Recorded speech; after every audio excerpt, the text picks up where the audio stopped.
Our journey is about to begin.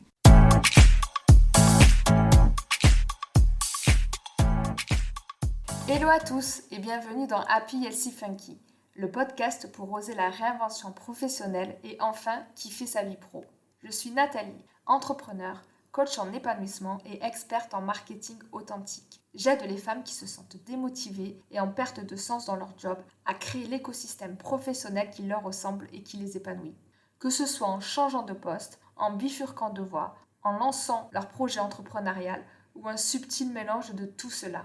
Dans l'épisode du jour, je vous emmène à la découverte d'une femme remarquable qui a décidé d'oser une réinvention professionnelle et d'impacter à sa manière en portant un projet de cœur. Je vous partage son expérience, ses émotions et ses rebondissements pour vous inviter à vous questionner, vous inspirer et vous montrer que c'est possible de suivre le chemin qui vous fait kiffer.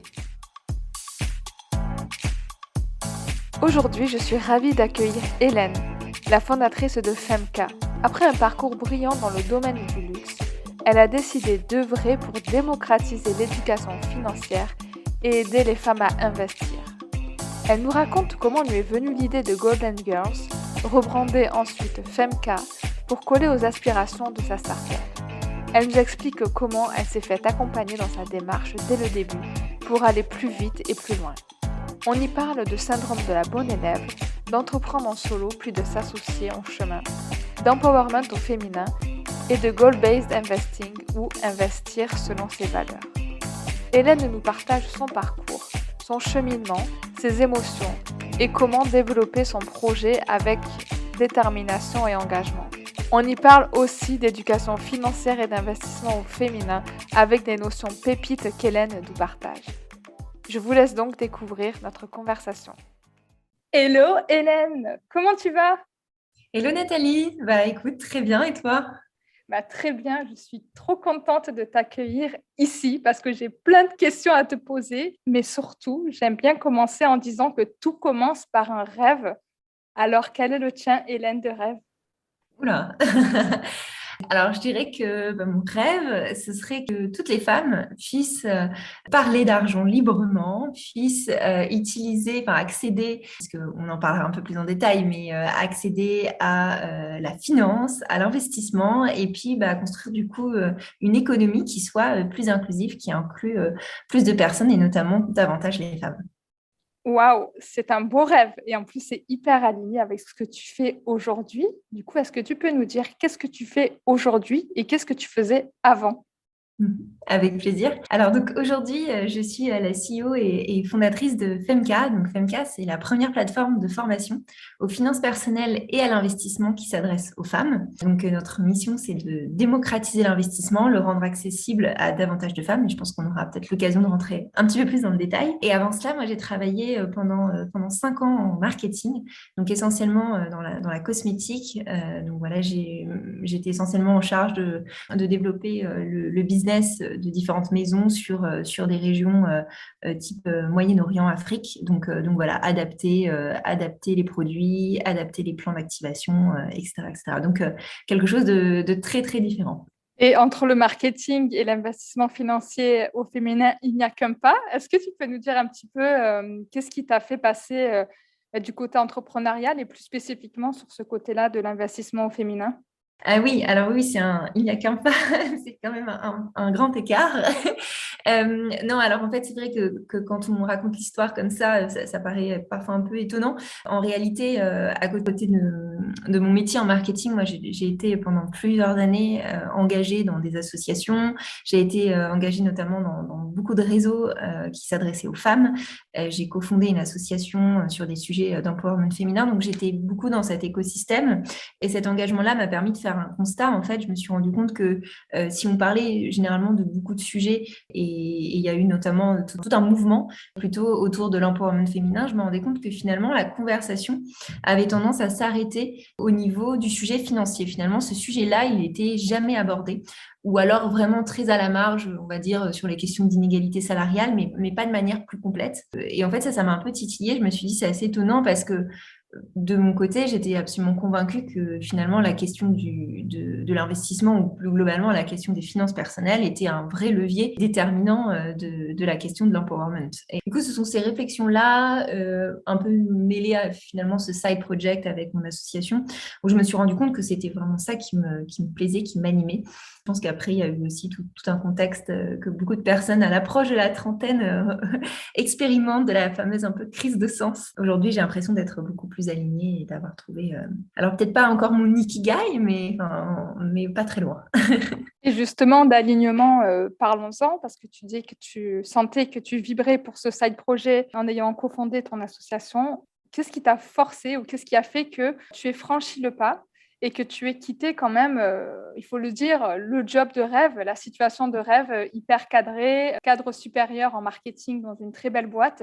Qu'est-ce qui a fait que tu te sois lancée? En fait, c'est une question, je pense que c'est assez étonnant parce que enfin, j'ai eu vraiment, je pense, un an et demi de période de doute, de questionnement, une période assez compliquée à passer puisque je me sentais en effet désalignée dans mon job, plus du tout, comment dire, animée, en fait, un peu vidée en quelque sorte. Et paradoxalement, c'était la période du Covid où donc il y avait une espèce de regain de ce discours de quand on a un CDI, c'est merveilleux, on a une chance, il faut surtout pas le lâcher, etc. Donc, un discours presque un peu de culpabilisation où on se dit, bah non, en fait, je peux pas faire ça. Pour autant, moi, j'étais dans une situation enfin, de mal-être, hein, de désalignement et du coup, étant donné que, voilà, je considère que le nombre d'heures qu'on passe finalement au travail, enfin, personnellement, moi, je n'arrive pas à faire la part des choses et à me dire, ah, mais ça, c'est ma vie professionnelle, c'est pas grave, je me rattraperai dans ma vie personnelle. C'est quelque chose que j'ai jamais su faire. Et voilà, ceux qui arrivent ou celles ou ceux qui arrivent peut-être tant mieux. De mon côté, c'était pas le cas.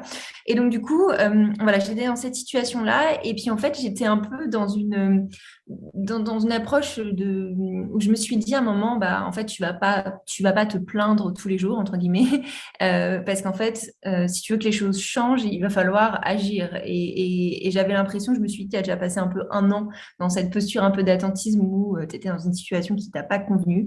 Maintenant, il faut agir. Et à partir de ce moment-là, après, c'est tout un écosystème. Hein. C'est aussi des personnes qui m'ont beaucoup conseillé. C'est pas toute seule. Forcément, on se réveille un matin, etc. J'ai fait pas mal de programmes de mentorat aussi. Enfin, j'ai pas hésité à m'entourer et me faire accompagner. Et après, j'ai un peu l'impression d'être rentrée dans une phase un peu pilote automatique où finalement, du jour où j'ai pris cette décision, eh ben, j'ai plus jamais, en fait, j'ai juste réfléchi à la bonne stratégie pour pouvoir faire ce switch en quelque sorte et pouvoir partir dans des bonnes conditions. Et du coup, tu dis que tu as un petit peu fait ta réinvention professionnelle en faisant le constat que tu étais plus épanouie dans ton job. Et on dit qu'entreprendre, c'est un petit peu sauter dans le vide. Tu me dis que tu as été accompagnée, etc. Mais il n'empêche qu'on a des peurs quand on se lance comme ça. Est-ce que tu peux nous dire comment tu as géré ta prise de risque par rapport au fait que, oui, tu as suivi une stratégie, mais c'est quand même hyper flippant de se lancer comme ça. Qu'est-ce qui t'a fait le plus peur et comment tu as fait pour affronter cette peur? Je me rappelle très bien le premier jour, parce qu'en fait, je suis partie de mon entreprise, donc c'était vers le 20 décembre, quelque chose comme ça. Et après, du coup, j'ai pris 10 jours, en fait, qui correspondaient un peu aux vacances de Noël, on va dire. Et quand on est rentré de vacances, on est rentré en même temps que plusieurs amis, etc. Et je suis rentrée.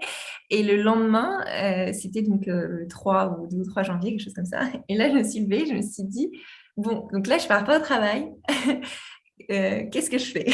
Et là, j'ai ressenti, j'en avais déjà parlé un peu avec d'autres entrepreneurs, ce sentiment d'avoir un abysse vraiment devant soi, de se dire, bah là, en fait, tout est possible, hein, potentiellement. C'est à moi de poser toutes les briques de quelque chose. Par quoi je commence? Enfin, et il y a un côté assez vertigineux, en fait. Et ça, je l'ai vraiment ressenti. Enfin, ce sentiment de vertige, je l'ai vraiment ressenti. J'ai eu 2, 3 jours comme ça, mais après, c'est assez vite passé. Et réellement, je pense que c'est le passage à l'action, c'est de commencer à faire des choses qui m'a vraiment permis progressivement de commencer à faire redescendre le niveau de stress, on va dire.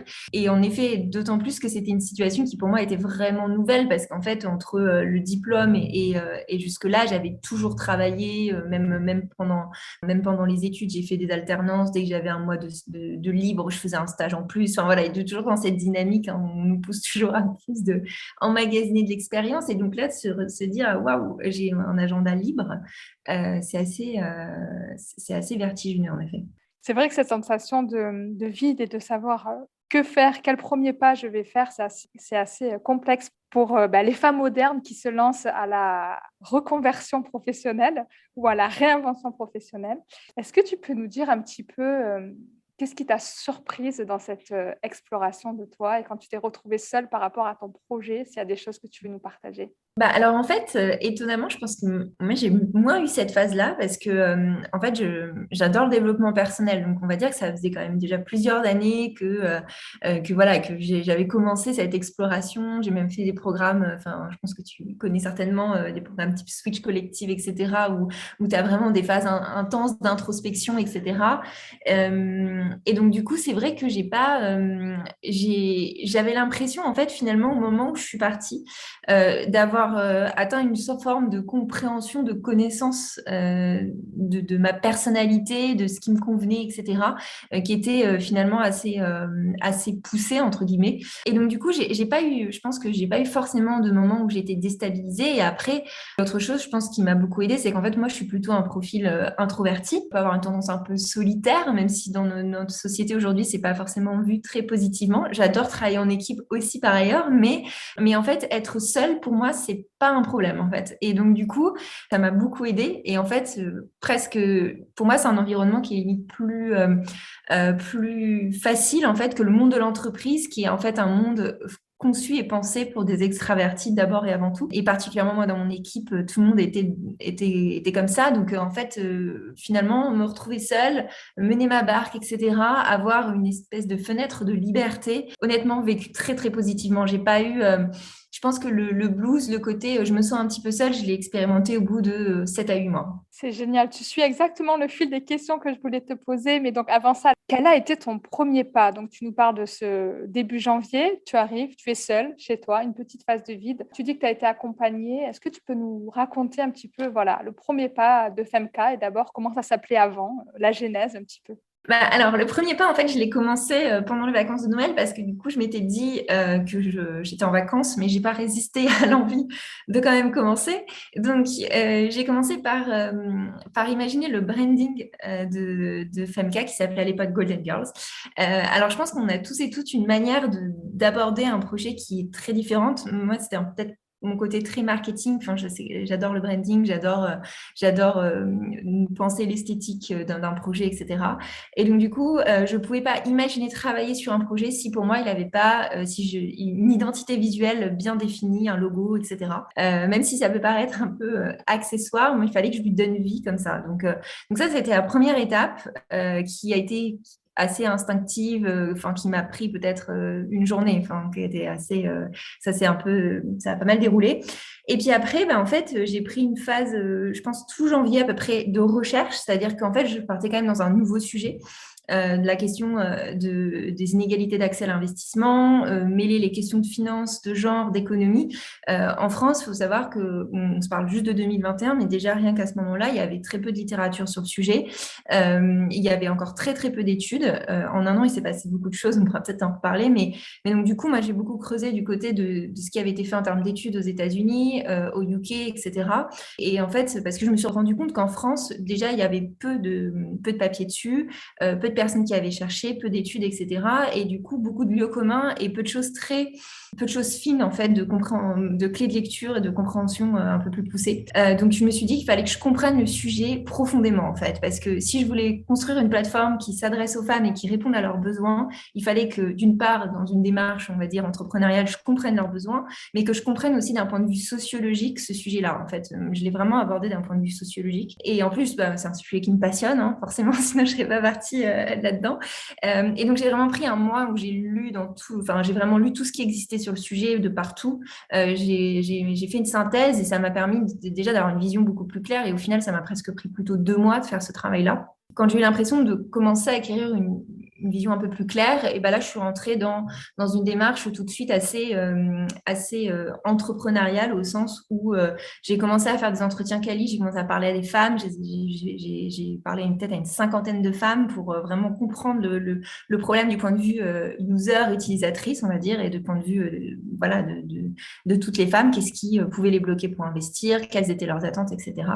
Et puis de manière encore plus pragmatique, après, j'ai lancé le compte Instagram parce qu'en fait, je me suis dit, j'ai eu assez vite la conviction que si je voulais, une très bonne manière de tester le sujet, c'était de lancer un compte et commencer à construire une communauté. Et en fait, si une communauté se fédérait assez vite, ça montrait aussi qu'il y avait un pain point, ça montrait aussi qu'il y avait un vrai sujet. Et puis, une fois qu'on a une communauté, finalement, c'est quelque chose que j'avais pas, qui est pas forcément au début. Déjà, ça prend du temps à construire, et ensuite, ça permet vraiment d'aller beaucoup plus loin parce que, c'est vraiment la base. En tout cas, moi, sur ce type de projet de business, on va dire. Donc, voilà un peu dans les grandes lignes. Donc, c'est vraiment génial. Si je récapitule les 4 étapes dont tu nous as parlé, c'est d'abord vraiment l'aspect branding, marketing qui évoque vraiment toi, ton cheminement et comment donner vie à l'époque à Golden Girl. En deuxième, c'est le côté recherche parce que tu voulais vraiment t'axer sur la partie sociologique et comprendre les facts and figures, mais qui n'existaient pas forcément en France. La troisième partie, c'est des entretiens qualitatifs. Et la quatrième partie, c'est que tu as lancé ta communauté sur Instagram. Donc, je pense que c'est vraiment les phases clés de tout projet entrepreneurial que tu nous partages ici. Où est-ce que tu es partie chercher les 50 femmes que tu as interrogées? Parce que c'est un petit peu la peur bleue des femmes qui se lancent. Mais où est-ce que je vais chercher mes cibles, mes personnages, mes personas de cœur? Où est-ce que je vais les chercher? Moi, on va dire que ma chance, c'est que quelque part, je m'adressais à des femmes qui étaient déjà, mon persona, ce sont des amis, des collègues, etc., etc. C'est vrai que la première chose, c'est que déjà, je m'adressais à des femmes qui auraient pu être moi, moi, il y a quelques années, quand j'ai commencé à investir et que j'avais tous ces types de questionnements. Donc déjà, ça me donnait quand même un avantage assez évident sur la compréhension du persona. Et ensuite, j'ai commencé par mes cercles très proches d'amis qui, pour certaines, m'ont ensuite mise en relation avec d'autres personnes, etc. Et donc, ça s'est fait assez naturellement. Et puis, à ce moment-là, je me suis aussi fait accompagner. Donc, je disais déjà, c'est important. Moi, mon premier accompagnement, ça a été avec Make Sense, qui proposait donc un format sprint, je pense qu'il continue de le proposer, qui permettait justement de structurer sa démarche d'entretien qualitatif avec une méthodologie pour éviter de partir dans tous les sens, pour le faire d'une manière quand même un minimum cadrée et avec un minimum de process. Et donc, du coup, ça m'a aussi aidé à me mettre finalement un niveau d'intensité sur cette phase-là et éviter, puisqu'un sprint, c'est 6 semaines à peu près chez Make Sense, je crois, de mémoire, et éviter que ce soit un truc qui dure des mois et des mois. Voilà. Et puis, au bout d'un moment, il y a aussi, finalement, je me suis rendu compte assez vite qu'il y avait quand même des patterns qui émergeaient. Il y avait vraiment, c'est peut-être pas le cas dans tous les sujets, je ne vais pas faire une généralisation, mais en tout cas, moi, sur ce sujet-là, il y avait vraiment des grandes lignes qui émergeaient assez vite, ne serait-ce qu'au bout d'une quinzaine d'entretiens, déjà, les grandes lignes étaient assez claires. Donc, je ne suis pas sûre qu'il faille non plus toujours avoir un nombre d'entretiens aussi étendu. Je pense que voilà, si les conclusions peuvent être aussi... moi, j'essaie d'éviter d'être justement un peu trop scolaire parce qu'en fait, c'est ce que j'observe, c'est que parfois, j'ai toujours été un peu dans ce fameux syndrome de la bonne élève et je me suis promis qu'en entreprenant, j'allais essayer de sortir de ça et d'arrêter de vouloir faire tout parfaitement parce qu'en fait, c'était pas forcément une bonne idée. Merci de ce partage. Et justement, on parle de quand on se lance dans l'entrepreneuriat, on est seul, mais c'est important de se faire accompagner. Tu nous as parlé de ton cheminement d'abord avec Switch Collective et là de Make Sense. Est-ce qu'il y a d'autres personnes qui t'ont entouré ou qui t'ont rejoint dans l'aventure de Golden Girls et de Femka? D'ailleurs, tu nous expliqueras aussi ce changement de nom, je pense, en deuxième partie de réponse, si tu veux bien. Honnêtement, moi, j'ai été très, très vite surprise à quel point l'entrepreneuriat, même si on est solo founder, est quand même une aventure collective.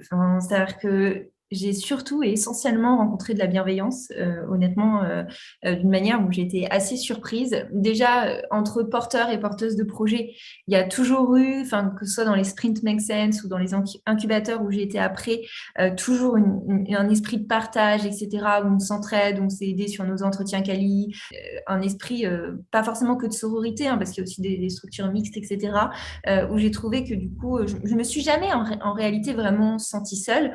Ensuite, il y a eu eu des personnes qui spontanément sont venues me voir. J'ai eu des rencontres incroyables. En fait, j'ai jamais rencontré autant de personnes que depuis que j'ai commencé à entreprendre. Et des personnes qui sont venues me voir avec juste l'intention d'aider, en fait, parce que le sujet les anime, parce qu'eux aussi sont habités par une mission similaire, etc., et que ça leur parle.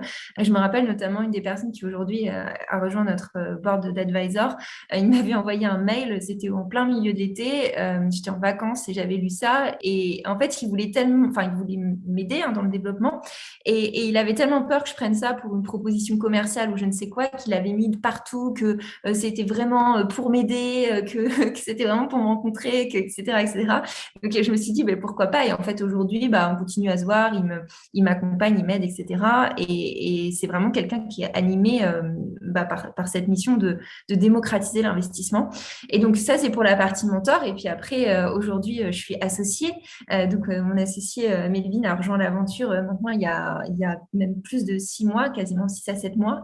Donc, on s'est rencontrés dans un startup week-end. Donc, ça a été assez... voilà, on a eu une première discussion, on a travaillé ensemble dans le startup week-end. On s'est recontacté, il m'a recontacté quelques mois après. On devait boire un café 1 heure, on a discuté 4 heures et on s'est rendu compte que on avait quand même beaucoup de choses, une vision qui était vraiment commune et qu'on avait beaucoup de choses à partager. Et ensuite, on a pris le temps, on a fait un test ensemble, opérationnel, etc. Et on s'est rendu compte que c'était plutôt une évidence de s'associer. Et en fait, tout ça, ça s'est fait finalement très, très naturellement. Et là-dessus, je sais pas, je pense que je suis assez chanceuse. J'ai jamais l'impression d'avoir vraiment cherché, mais d'avoir toujours été ouverte finalement à ça. Donc voilà. Et du coup, pardon, je réponds à ta deuxième question sur Femka. Donc en effet, on s'appelait Golden Girls avant. Le changement, il y a plusieurs raisons. En fait, Golden Girls, au départ, je l'avais choisi parce que je trouvais ça intéressant de faire un peu un pied de nez à cette vision du Golden Boys, des Golden Boys qui il n'y avait pas d'équivalent en fait pour les femmes. Donc je me suis dit, c'est quand même gênant et puis je trouvais ça fun en fait. Et le premier angle que j'ai eu en fait, je me suis dit, il faut changer cette vision qu'on a des finances personnelles, de l'argent, c'est tout de suite quelque chose de très corporate, de très tout de suite assez plombant, assez technique, jargonneux, etc. Et je me suis dit, il faut introduire du fun là-dedans, il faut vraiment changer les choses. Et donc du coup, ce nom-là, au début, pour moi, c'était une évidence parce que je me disais, c'est marrant. Et pour construire une communauté, c'était un nom assez fédérateur. Ce qui se passe, c'est qu'après, les business évoluent, etc. Et aujourd'hui, on veut aussi s'adresser à des entreprises, donc il y a un enjeu sur le B2B. On a intégré aussi un autre enjeu, c'est-à-dire qu'aujourd'hui, on ne veut pas seulement parler d'une transition vers une finance plus inclusive, on veut aussi parler d'une transition vers une finance plus responsable. Et donc, il y a un enjeu de cohérence aussi de branding et de marque, c'est-à-dire que Golden Girl, ça sonne moins avec une finance responsable. Donc voilà, pour ces raisons-là, on a pensé à un autre nom, et FEMCA, c'est la contraction de Femmes et Capital. C'est aussi un autre terme, c'est Femina Economica, qui est un terme, un concept qui a été développé par le FMI, qui l'idée, c'est de penser l'économie du point de vue des femmes, en fait, de considérer l'apport qu'ont les femmes dans l'économie. Donc, pour toutes ces raisons-là, je trouvais ça intéressant de questionner justement cette question avec Femmes et Capital, cette question du genre du capital, parce qu'il existe bel et bien un genre du capital aujourd'hui en France, c'est évident. Voilà. Hyper intéressant de voir aussi l'approche de commencer son entreprise et de la fonder en solo et ensuite de s'ouvrir et de s'associer. L'approche aussi de commencer son branding avec un nom et de revenir dessus parce que par rapport à l'alignement, tu nous partages ça avec une humilité et une transparence qui, je pense, sera très, très, très inspirante. Justement, dans les inspirations, est-ce que tu peux nous en dire plus justement sur ce que propose Femka? Je sens qu'on va parler d'inégalité de salaire, bien sûr, mais aussi d'inégalité d'éducation financière auprès des femmes, mais surtout d'investissement de femmes. Je sais qu'il y a très, très peu de femmes qui investissent. Il y en a beaucoup. Je pense que plus de 70%, elles veulent investir, mais seulement 15% passent à l'action. Pourquoi? Quelles sont ces sources d'inégalité et qu'est-ce que propose Femka pour contrer tout ça? Oui, alors tu l'as très bien dit, le contexte, les chiffres, c'est ça. Aujourd'hui, on sait que donc c'est des chiffres qui sont apparus assez récemment, juste pour donner un peu le contexte, puisque donc c'est des études qui datent de 2021. Par rapport à ce que je te disais tout à l'heure sur le fait qu'avant on avait très peu de contexte, parce qu'en fait historiquement, en France, la manière dont on comptabilise tout ça, c'est l'INSEE qui pense en termes de ménage. Et donc en fait, pendant très longtemps, les inégalités de genre ont été effacées en fait fait par cette comptabilité-là. On pense aussi beaucoup les inégalités en termes de classe sociale en France et beaucoup moins en termes de genre. Donc, il y a vraiment un changement de paradigme à avoir. Et donc ça, c'est un débat plus global. Mais donc, du coup, le sujet, là, en effet, c'est que on a été très concentré, ça fait à peu près depuis 2010 qu'on parle enfin d'inégalité salariale. Donc, ça, c'est très bien. Mais en fait, souvent, moi, ce que je dis, c'est que c'est l'arbre qui cache la forêt. Parce qu'en fait, il y a un sujet plus global qui est la question des inégalités de richesse. Et dans ce sujet des inégalités de richesse, la question de l'inégalité de l'accès à l'investissement est un point crucial. C'est ce qu'on appelle donc le Gender Investing Gap, qui d'ailleurs n'a pas de traduction en français, ce qui montre bien à quel point ça reste un impensé dans notre société. Et donc ce Gender Investing Gap, c'est ça. Aujourd'hui, c'est à peu près 15% des femmes qui investissent. Donc ça, c'est le chiffre pour les marchés financiers. On a peu de vision quand on regarde au global, si on considère l'immobilier ou d'autres types d'investissements, mais en tout cas, c'est déjà un premier indicateur. Les causes, elles sont plurielles en fait, et c'est ça qui rend ce phénomène, ce sujet assez complexe en tant que tel. C'est qu'il y a une première raison qui est assez simple, tu l'évoquais, c'est le fait qu'aujourd'hui les femmes sont quand même globalement encore moins bien payées que les hommes, donc que ce soit majoritairement, là on a les chiffres surtout sur le salariat, mais donc ça crée tout simplement une différence de revenus et donc de capacité à investir, de capacité financière à investir, c'est le premier point. La deuxième chose, c'est que il y a un sujet de connaissance, d'éducation financière. Alors, ça reste important de nuancer parce qu'en fait, aujourd'hui, on peut pas, les femmes ont un peu moins de connaissances financières que les hommes en France, mais c'est pas ça qui explique en majorité le Gender Investing Gap. Le vrai sujet, il est sur la confiance et sur du coup la capacité à passer à l'action. C'est pour ça que moi j'aime bien parler souvent de soft skills de l'investissement et de hard skills de l'investissement. C'est-à-dire qu'il faut des connaissances techniques, mais il faut aussi se sentir légitime sur le sujet et avoir confiance en soi. Or, comme les femmes parlent très peu d'argent entre elles, comme les parents dans l'éducation parlent moins d'argent aux femmes, etc., etc., qu'il y a encore beaucoup de tabous autour de ça, et beaucoup de femmes ne se sentent pas légitimes à parler d'argent et à investir. Donc ça, c'est le troisième point, c'est la question de la confiance, qui est un point important. Et puis, si on regarde plus globalement, il y a un sujet sur l'éducation financière et l'industrie financière au sens large, qui aujourd'hui est très peu inclusif parce que on parle uniquement l'éducation financière telle qu'elle est faite aujourd'hui, si elle est censée être neutre, mais en réalité, la manière dont on parle de finances, c'est essentiellement par le prisme des produits ou de la performance. Or, on sait que les produits et la performance, c'est quelque chose qui aujourd'hui, pour tout un tas de raisons, notamment d'éducation, de socialisation, sont des choses qui parlent beaucoup plus aux hommes qu'aux femmes. Donc, c'est aussi pour ça que chez FMK, et donc je vais rebondir du coup sur ce qu'on propose aujourd'hui, notre ambition, c'est vraiment de repenser l'éducation financière. On pense qu'il y a une autre manière de penser l'éducation financière, qui soit moins axée sur la seule performance et les produits, mais qui permette du coup d'inclure d'autres choses, notamment ce qu'on appelle le goal-based investing, investir en fonction de ses projets de vie et investir aussi en fonction de ses valeurs.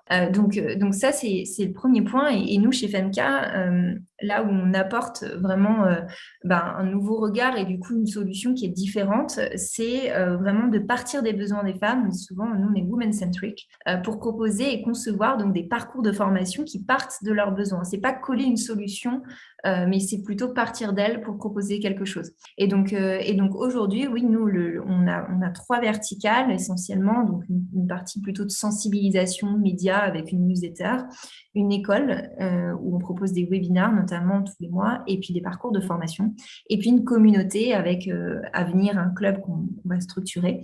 Et donc dans nos parcours de formation, voilà, il y a un parcours de formation d'introduction à l'investissement, un parcours pour les femmes qui ont envie d'acheter leur premier bien immobilier, et prochainement un parcours sur l'immobilier locatif. C'est génial, c'est vraiment génial parce que ça couvre un petit peu tous les pans manquants de l'éducation financière.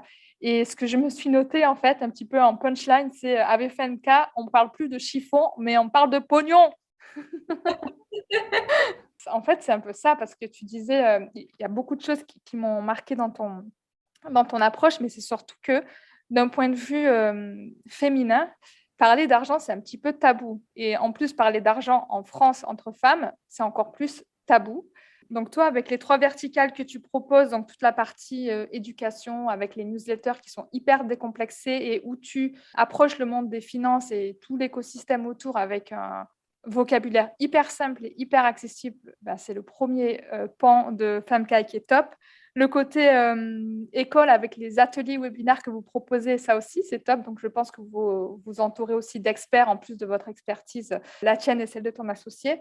Et les formations, c'est top. Donc, moi, j'ai été introduite à FMK grâce aux formations et je m'y plonge encore parce que c'est vrai que c'est assez difficile, je trouve, à digérer et de savoir quel est le premier pas à faire quand on investit et qu'on n'a pas 18 ans parce que j'ai beaucoup plus que 18 ans. Donc, Hélène, est-ce que tu peux nous dire vraiment, donc il y a cette partie aversion au risque et surtout évaluer, on va dire, degré risque, je ne me rappelle plus la terminologie exacte, mais par quoi est-ce qu'on commence? Donc, pour les auditrices qui nous écoutent et on va dire qui font partie pas des 15% qui investissent, par quoi elles commencent?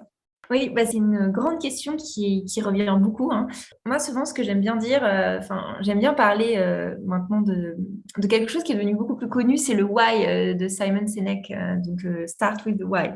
Et en fait, je trouve que ça s'applique assez bien aux finances personnelles et à l'investissement en particulier, parce que je pense que l'écueil, c'est de se dire, OK, je vais investir parce qu'il le faut, etc. Bon, déjà, c'est très bien d'en être consciente et d'avoir la volonté d'investir. Mais en fait, l'erreur qui peut arriver, c'est de foncer un peu tête baissée, entre guillemets, et aller sur un produit sans avoir réfléchi derrière à, OK, pourquoi ce produit-là, en fait, quel est le projet derrière, qu'est-ce que je vais en faire, quel est mon horizon de placement, etc., etc. Et en fait, si on rentre, c'est ce que je disais tout à l'heure, avec cette approche goal-based investing, si on rentre dans l'investissement par le projet, c'est tout de suite beaucoup plus évident parce qu'en fait, on va d'abord se poser la question du pourquoi. Pourquoi j'ai envie d'investir? Donc, quels sont les projets que j'ai envie de financer? Et d'autre part aussi, quelles sont les valeurs aussi? Et ça, je pense que c'est un point important aujourd'hui. Je pense que on peut difficilement, la finance a quand même un impact, hein, c'est évident. Donc, se poser aussi la question des valeurs et de qu'est-ce qu'on a envie de soutenir ou qu'est-ce qu'au contraire, où est-ce qu'on n'a pas envie de mettre notre argent, hein, parce que notre argent a un pouvoir économique derrière. C'est des questions cruciales qui, d'une part, permettront d'être alignées avec ce dans quoi on investit et d'autre part, d'avoir la stratégie qui finalement nous correspond le plus et va nous permettre vraiment de financer nos projets. Donc, on va penser d'abord un projet et ensuite, on va pouvoir réfléchir au produit qui va davantage correspondre à ce projet-là. Donc, ça, c'est vraiment, je trouve, la première réflexion à avoir. Alors, pour certaines personnes, c'est quelque chose de très évident parce qu'elles savent tout de suite, moi, j'ai ça comme projet. Pour d'autres personnes, ça l'est moins. Donc, je pense que prendre ce temps de réflexion, c'est important. Et puis après, bien sûr, sans, entre guillemets, prêcher pour ma paroisse, je pense que c'est important de se former. C'est important de se former parce que c'est un investissement en soi de se former. On se parle tout de suite, alors voilà, sur les marchés financiers, pas forcément, mais par exemple dans l'immobilier, on se parle tout de suite de montants qui sont conséquents. Donc, prendre le temps de se former, de bien appréhender, d'avoir les bons outils et surtout de développer, ce que je dis souvent, hein, c'est pas de devenir une experte, mais c'est de développer un esprit critique sur le sujet. C'est fondamental, en fait, parce que ça permettra de se sentir en confiance dans tout son projet pendant tout son projet d'investissement, que ce soit l'achat d'un bien immobilier comme commencer à investir sur les marchés financiers. J'ai envie de tordre le cou à l'idée reçue de pour investir, il faut être un homme blanc riche. Qu'est-ce que tu en penses? Oui, tu as raison d'en parler parce que nous, on commence justement nos formations avec toute la partie un peu déconstruction de tous les mythes, de toutes les pensées limitantes, de toutes les croyances limitantes, etc. Donc, je pense qu'il y a deux choses. Il y a en effet à son niveau, pouvoir challenger ça. Donc, c'est presque, on aime bien parler du développement personnel financier, hein. Parce que avant de pouvoir investir, je le disais tout à l'heure, il faut se sentir légitime pour le faire. Après, il y a un autre sujet, c'est-à-dire qu'on ne peut pas demander, je pense, aux femmes de finalement faire tout le travail sur ça. C'est-à-dire que c'est le problème des rôles modèles. Si on n'a pas de rôle modèle de femmes investisseuses, de femmes noires, de femmes racisées, de femmes d'autres origines, de femmes qui vont être issues de différentes minorités, etc., etc., de femmes pas forcément riches ou désignées comme telles, eh bien, du coup, forcément, on va avoir plus de mal à s'imaginer soi comme une investisseuse. Et d'ailleurs, moi, j'avais fait un test qui était assez éloquent avec des amis, c'est-à-dire que je leur avais demandé un petit groupe, est-ce que vous pouvez me citer un investisseur connu? Ils avaient tous au moins un nom, voire deux. Une investisseuse, personne ne pouvait me citer un nom. Donc, je pense qu'il y a aussi un enjeu à visibiliser les femmes qui investissent, mais pas que, en effet, non plus des femmes blanches de CSP+, etc., etc. Enfin, pour aussi donner une vision un peu plus plurielle. Et ça, c'est une question d'ailleurs que je trouve très intéressante et qu'on ne traite pas du tout si on doit élargir le débat. C'est la question de l'intersectionnalité dans les finances personnelles, parce que quand on parle par exemple des inégalités salariales entre les femmes et les hommes, si on regarde entre une femme, par exemple une femme noire et un homme blanc, il y a encore plus le gap, l'écart est encore plus grand.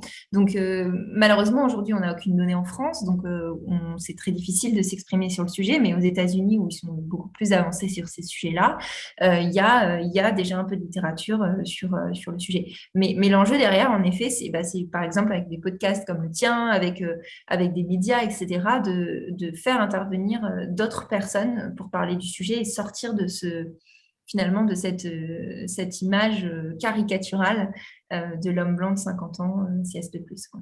Du coup, est-ce que tu peux nous dire s'il y a des personnes qui t'ont inspiré sur la partie investissement et en particulier des femmes, pas forcément des investisseuses, mais qui t'ont donné envie justement de monter le projet FemK, de passer à l'action et en tant que femme, parce que FemK, ça s'adresse aux femmes. Tu aurais pu faire le choix de t'adresser à toute la population, mais là, tu portes vraiment une mission, tu vas avoir de l'impact.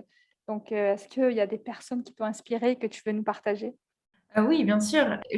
Moi, je fonctionne beaucoup en effet avec des rôles modèles et c'est hyper important. Et d'ailleurs, j'écoute beaucoup de podcasts avec des personnalités qui viennent parler de leur parcours, etc.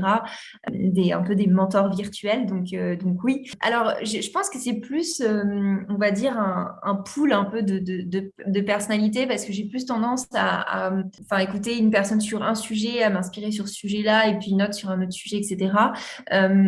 J'ai regardé, par exemple, j'ai beaucoup regardé ce qu'avait fait une des fondatrices, enfin la fondatrice de Ellevest, qui est une plateforme d'investissement pour les femmes aux États-Unis, Sally, qui elle a un parcours en finance très très long, etc., et qui a initié il y a plus de 10 ans un peu cette vision de la finance pensée par les femmes pour les femmes.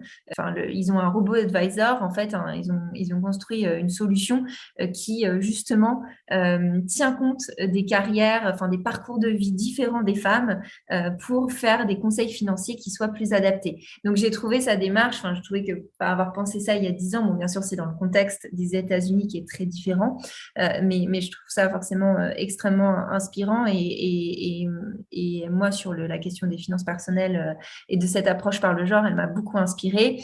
Ensuite, j'ai beaucoup suivi la fondatrice d'Elvie, qui est une des femtech qui a vraiment explosé au UK, qui est pareil, a été extrêmement visionnaire sur ces sujets-là. Et puis après, en France, peut-être du coup plus proche, voilà, moi j'aime beaucoup, assez classiquement, j'ai beaucoup écouté Pauline Léniaud, mais que je trouve toujours très intéressante. D'ailleurs, j'ai fait une de ses leçons, donc elle m'a pas mal aidée, pas mal éclairée. Et puis non, après, dans des univers assez différents, en fait, moi j'aime bien, par exemple, qui est aussi très connue, hein, Mathilde Lacombe, qui a fondé M, parce que je trouve elle est très intéressante, notamment sur le marketing, où elle a vraiment un génie marketing. Et aujourd'hui, qu'on le veuille ou non, le marketing, ça reste assez fondamental, pas forcément dans un sens de publicité, etc., mais plus dans un sens de compréhension de son consommateur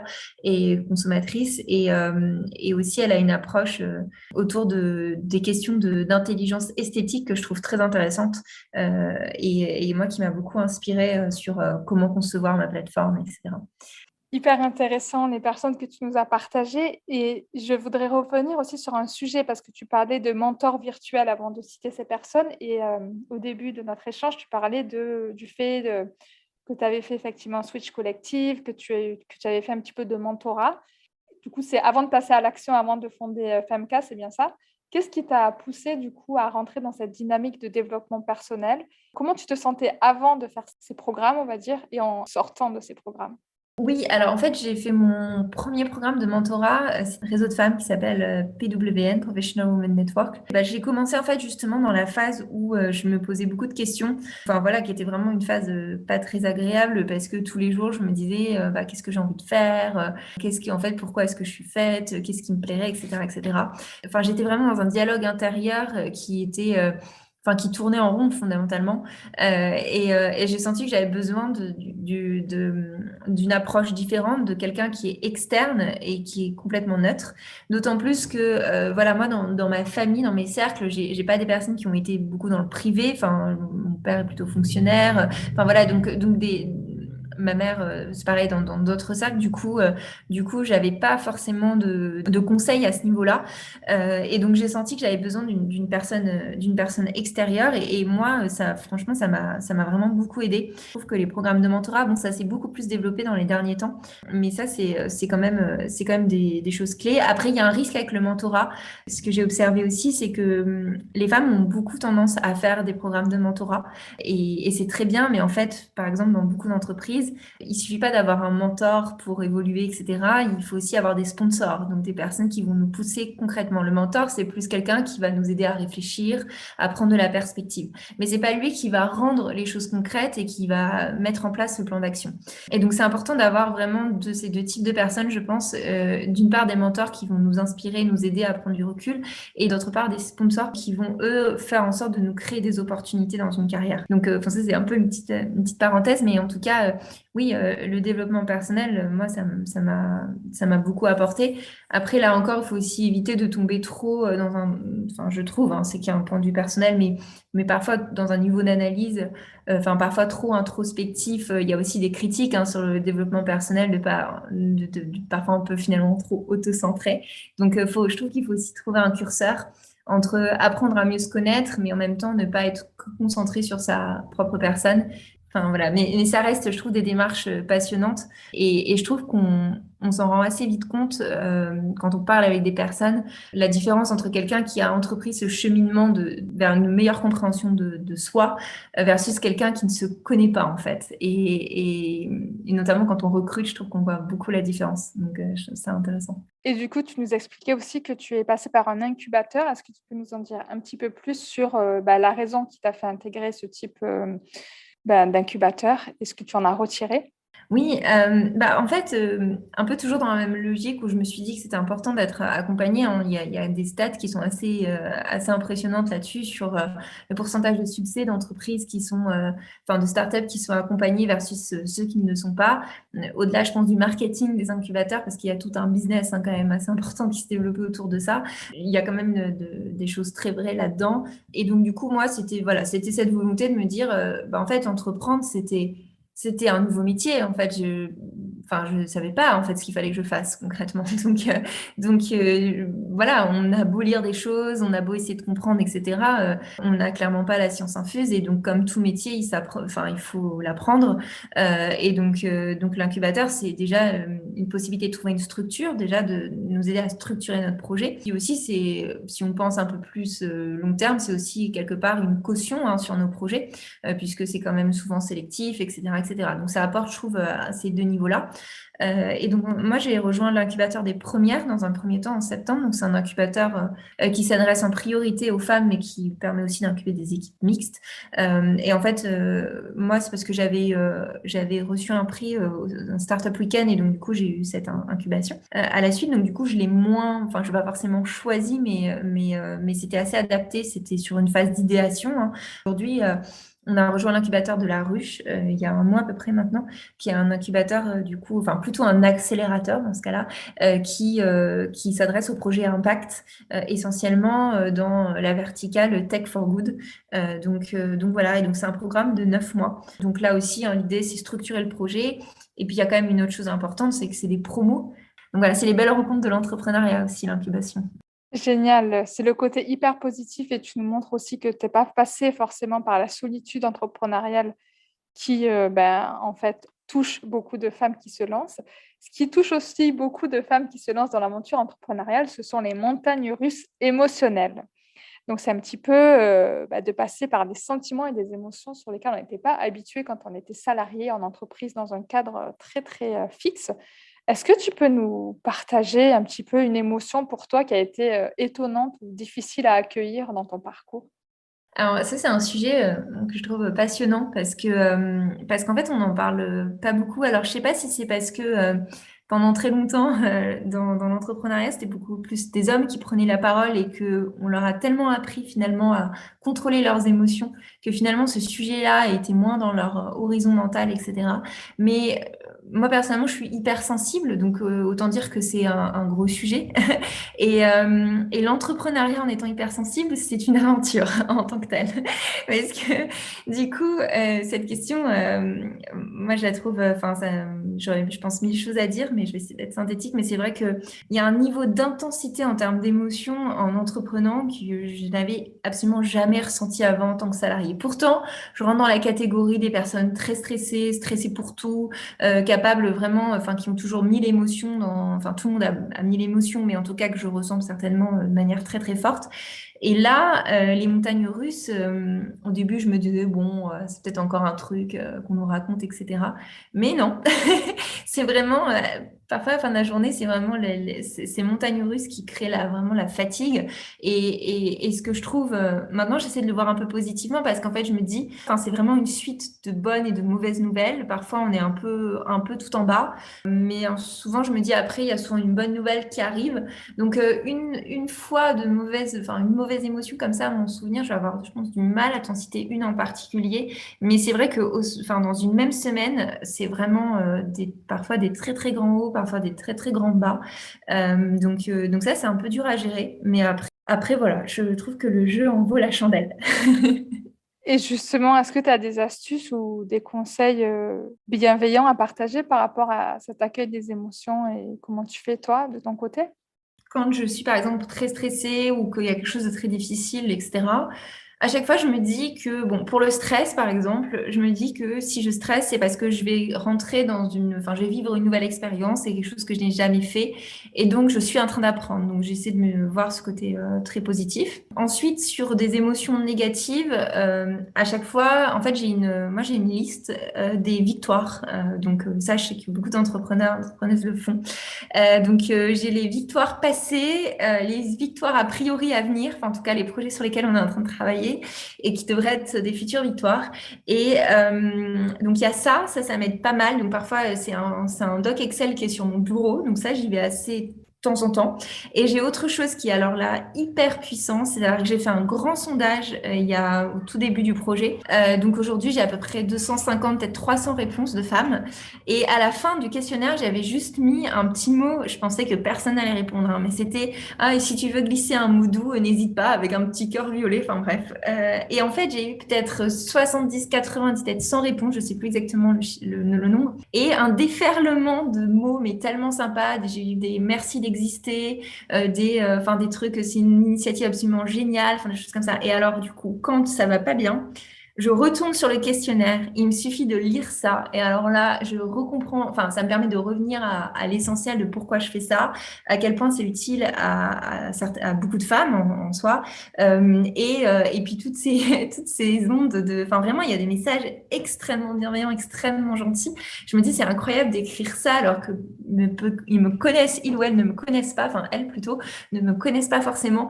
Et du coup, je conseille, je recommande. Je n'avais pas fait ça pour ça, mais je recommande cette technique. C'est vraiment, ça aide vraiment beaucoup. Du coup, tu t'es créé ton petit cocon de bienveillance et de joie. Est-ce que tu peux nous dire alors une victoire que tu as envie de partager avec nous? Une victoire, ça va être quelque chose d'un peu plus global, je dirais. C'est que je disais, moi, je suis plutôt introvertie. Alors, je suis pas timide, hein, mais je suis introvertie. Et donc, je me rappelle la première fois que j'ai dû organiser mon premier webinar. Autant dire que j'étais stressée peut-être 15 jours à l'avance, sans exagérer. Je l'ai répété, je pense, peut-être 30 fois, vraiment. Je pense que j'exagère pas. Tout le script était écrit, etc. Donc, ça a été vraiment, pour moi, c'était un moment de stress. Et je me dis qu'aujourd'hui, j'en fais quasiment toutes les semaines.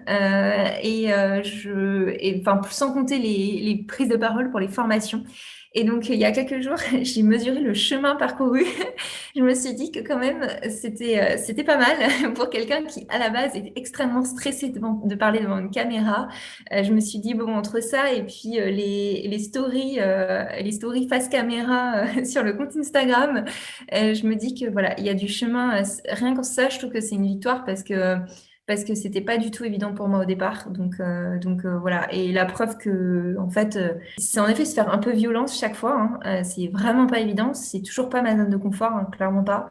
Je suis toujours stressée, mais ça va beaucoup mieux. En tout cas, on dit que c'est en passant à l'action qu'on apprend et qu'on s'améliore. En tout cas, tu l'as fait et je vois un grand sourire sur ton visage en nous partageant cette victoire. Donc, c'est vrai que ça fait chaud au cœur. Merci Nathalie. Du coup, on va passer à la dernière partie qui s'appelle le funk des idées. Le concept, c'est que je commence les phrases et que tu les complètes selon ce qui te vient à l'esprit. Est-ce que ça te va? Ouh là là, oui, allons-y. Avant de me lancer, j'aurais jamais pensé que Que ce serait une aventure aussi intense et aussi transformative. le pire conseil que l'on m'ait donné, c'était Le pire conseil, je pense que c'était de me dire, me dire au bout d'un mois qu'il fallait que je fasse un business plan. Je pense que c'est pas une bonne idée. et du coup, tu as fait un business plan ou pas? Alors, j'en ai fait un, mais bien plus tard. Et en fait, il s'avère que tous les mois, il faut le changer. Donc, je trouve que c'est une vision un peu de l'entrepreneuriat, un peu trop traditionnelle, entre guillemets. Au départ, il faut surtout se concentrer, je pense, sur sa communauté, sur comprendre le besoin et parler à son consommateur, plus que faire des projections. Génial. Avant, je pensais que la réinvention professionnelle, c'était Oh là là, je pensais que c'était pour les autres, je dirais. Enfin, c'était peut-être pas pour moi. ma plus grande peur, c'était J'avais quand même très très peur de pitcher, je pense. Ouais, de pitcher devant une grande audience. Ouais. quand j'étais petite, je rêvais que je serais. Mon premier rêve de job, c'était archéologue, enfin égyptologue plus spécifiquement. Donc voilà, j'en suis très loin.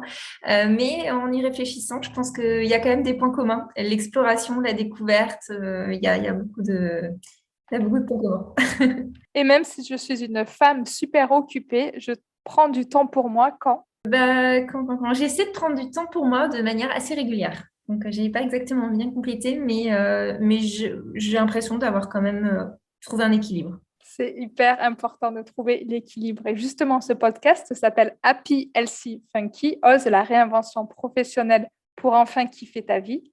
Est-ce qu'il y a quelque chose qui te rend happy en ce moment? Je vais rester très centrée sur Femka, mais ce qui me rend heureuse, c'est de voir le développement, j'ai l'impression de voir quelque chose s'épanouir, grandir. Voilà, là, on est en train de recruter notre futur stagiaire. Et parfois, quand on se retrouve avec des partenaires, plusieurs dans une réunion, je me dis, voilà, au début, j'étais seule et aujourd'hui, on est quand même plusieurs à y croire. Donc ça, oui, ça me rend plutôt heureuse, oui. Et est-ce qu'il y a une habitude healthy, bien-être de ta vie de femme ou d'entrepreneur que tu veux nous partager?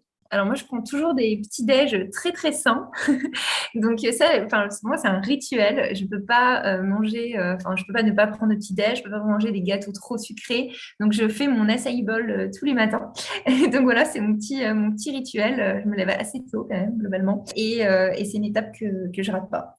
Trop bien. Et est-ce qu'il y a quelque chose que tu kiffes aujourd'hui, du coup, qui te rend funky et que tu ne pouvais pas faire avant? Bah oui, forcément, j'ai quand même un peu plus de liberté. La chose que j'adore, c'est de pouvoir aller faire une expo sur un jour de semaine. Donc, j'arrive pas toujours à le faire à cause de la charge, mais de pas se retrouver comme je vivais avant quand j'étais salariée, à être avec tout le monde le dimanche en fin de journée. Voilà, moi, je me régale d'expo à Paris et du coup, c'est encore plus sympa en vendredi, par exemple. Génial. Et est-ce que tu as un message à faire passer pour finir? Sur l'investissement, hein, mon sujet, mon grand sujet, je pense qu'on a déjà parlé un petit peu pendant le podcast, mais moi, le message que je veux faire passer, c'est que je pense que toutes les femmes peuvent s'intéresser à ce sujet, toutes les femmes peuvent se sentir légitimes, hein, voilà, et c'est vraiment important, sans créer une nouvelle injonction, mais vraiment important de prendre soin de ses finances personnelles. C'est une manière de prendre soin de soi. Donc voilà, et donc le message, c'est de dire oui, vous êtes légitime pour vous intéresser à ce sujet, vous êtes légitime pour investir et vous sécuriser financièrement et réaliser vos projets de vie. Et justement, quel beau message. Où est-ce que les auditrices peuvent te retrouver? Alors, sur LinkedIn, notamment, moi, je poste pas mal sur le sujet notamment du féminisme financier. Donc, pour toutes celles que ça intéresse, vous pouvez me suivre. Et sinon, après, vous pouvez suivre notre compte Instagram. Donc, c'est femk-fr où on poste pas mal de choses, de contenu d'éducation financière pour se former en douceur sur le sujet. Génial. Merci beaucoup pour cet échange hyper riche et plein de pépites, Hélène. Je te dis à très bientôt. Merci beaucoup, Nathalie. À bientôt. Merci beaucoup d'avoir écouté cet épisode. J'espère qu'il t'aura aidé à avancer sur ton chemin, où que tu sois. N'hésite pas à venir me faire un petit coucou sur Instagram, @happysfunky, à télécharger ton guide pour avancer vers ton chemin de kiff. Et surtout, si cet épisode t'a plu, n'hésite pas à me laisser un avis 5 étoiles afin de faire connaître Happy Funky au plus grand nombre.